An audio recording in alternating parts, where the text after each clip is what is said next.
8살 하늘이가 다니던 학교에서 그것도 이 선생님이 휘두른 흉기에 의해 숨진 뒤 많은 사람들이 충격과 슬픔에 빠져 있습니다. 이 아이의 부모가 참담한 마음으로 하늘이의 이름과 얼굴을 공개하기로 한 것도 다시는 이런 일이 일어나서는 안 된다는 마음 때문인데요. 교육당국도 대책 마련에 들어갔습니다. 먼저 영상부터 보고 오겠습니다.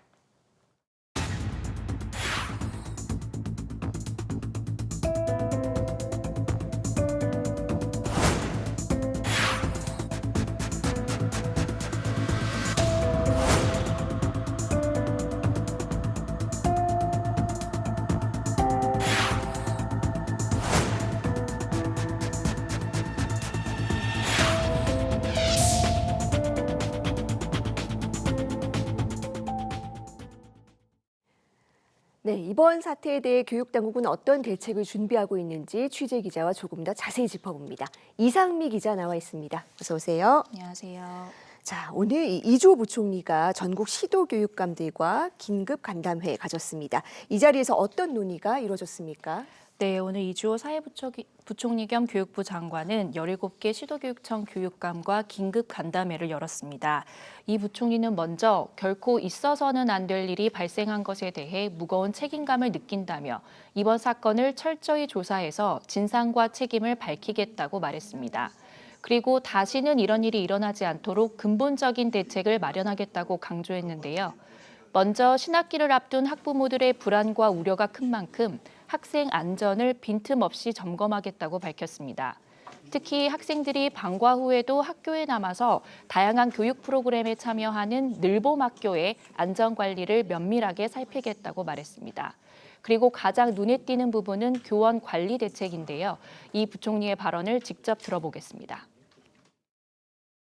정신질환 등으로 교직 수행이 곤란한 교원에게는 일정한 절차를 거쳐 직권휴직 등 필요한 조치를 내릴 수 있도록 법 개정, 가칭 하늘이법을 추진하고자 합니다. 복직 시 정상 근무의 가능성 확인을 필수화하는 등 적절한 대책도 마련하겠습니다. 네, 이 내용을 살펴보면 앞으로는 이 정신질환과 같은 문제로 정상적으로 교단에 서기 힘든 교원들은 휴직시킬 수 있는 법적 근거를 만들겠다는 겁니다. 또 휴직 이후 복직을 할 때 교사가 실제로 정상적으로 근무할 수 있는지 필수적으로 살펴보는 방안도 추진합니다. 그리고 이번 사건에서 가해 교사는 범행을 저지르기 며칠 전부터 폭력적인 성향을 보이면서 갈등을 일으켰는데요.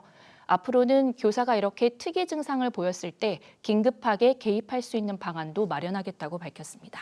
네, 그런데요, 이 교사가 정상적인 직무 수행이 어려운 상태라면 이 교육청에서 휴직을 권고할 수 있는 제도 이미 마련되어 있지 않습니까? 네, 그렇습니다. 현재 13개 교육청에서는 이 교사가 정신적 질환 등으로 정상적인 직무 수행이 불가능하다고 판단하면 질환교원 심의위원회를 통해 직권휴직을 권고할 수 있습니다.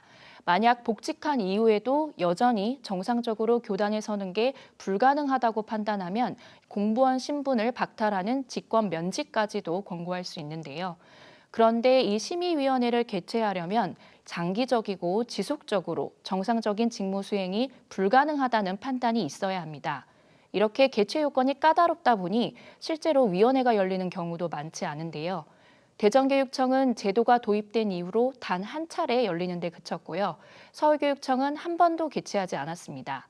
이렇다 보니 이 제도가 사실상 제 기능을 하지 못한다는 지적도 나오고 있습니다. 네, 그러니까 이 제도는 마련이 되어 있지만 실제로 작동을 하고 있지 못하다는 건데 정부는 이 심의위원회를 법제화하겠다는 방침입니다. 어떤 게 달라지는 겁니까? 네, 이제 현재 심의위원회는 전국의 17개 시도교육청 가운데 13개 교육청에서 자치법규인 규칙으로 정하고 있습니다. 그렇다 보니 모든 교육청에서 의무적으로 하는 것도 아니고 법적 구속력도 없는데요. 그래서 교육부는 가칭 하늘이법이라는 이름으로 이 심의위원회를 법제화하는 방안을 추진하겠다는 겁니다. 앞서 고동진 국민의힘 의원은 관련 내용을 담은 교육공무원법 개정안을 대표 발의하기도 했는데요. 이 개정안에는 모든 교육청에서 심의위원회를 의무적으로 운영하도록 하고 또 위원회에서 정상적인 직무 수행이 불가능하다고 판단할 경우에는 휴직이나 면직 또 상담과 심리치료 등을 실시한다는 내용이 담겼습니다. 또 국회 교육위원회 소속 더불어민주당 의원들도 이 관련 개정안을 발의하기 위해 현재 구체적인 내용을 검토하고 있는데요. 앞으로 국회에서 이 하늘이법과 관련한 논의가 활발하게 진행될 것으로 보입니다. 다만 이 법제화 과정에서 현재 이 심의위원회 제도의 한계점을 보완할 수 있는 대책도 마련되어야 할 것으로 보입니다. 네, 또 하나 짚어볼 부분이 이 휴직한 교사의 복지 과정입니다. 이번 사건에서도 이 가해 교사가 이 정신적인 문제가 너무 심각해서 6개월 동안 휴직을 하겠다고 했다가 돌연 갑자기 마음을 바꿔서 20여일 만에 조기에 복직을 했습니다. 그런데 이게 적절한지 검증하는 절차가 없었던 거죠. 앞으로는 어떻게 달라지는 겁니까? 네, 이번 사건의 피의자인 교사는 지난해 연말 우울증 치료가 필요하다는 이유로 휴직을 신청을 했는데요. 애초 휴직 기간은 지난해 12월 9일부터 6개월, 그러니까 올해 5월까지였습니다. 그런데 가해 교사는 갑자기 복직을 하겠다는 서류를 제출하고 12월 30일자로 조기 복직을 했습니다. 6개월 동안 치료가 필요하다고 휴직에 들어갔던 교사가 20일 만에 다시 학교로 돌아온 건데요.